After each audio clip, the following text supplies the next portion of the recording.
ज्या क्षणाला ते दोघं एकमेकांना येऊन भेटले, क्या क्या क्या त्या क्षणाला कुठल्या परिस्थितीत भेटले? Crest of one wave is coincide with trough of other or trough of one wave is coincide with crest of other. मैं तो कुछ और ही समझ रहा था.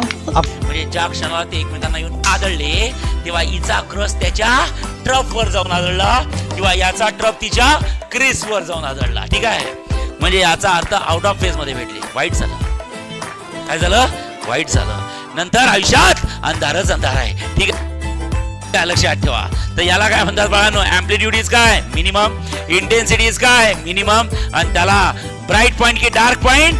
Dark point. चक्क अंधार. म्हणून नेहमी दोघ जण सोबत भेटले की चांगलंच होते असं काही नाही. या परिस्थितीत हा काय विचार करतो मग? साला लग्नाच्या आधी काय आयुष्य होतं माझ्या, काय राजासारखा जगायचो, लग्न झाल्यावर तर आपल्याला भिकारीच बनवली ना घरात.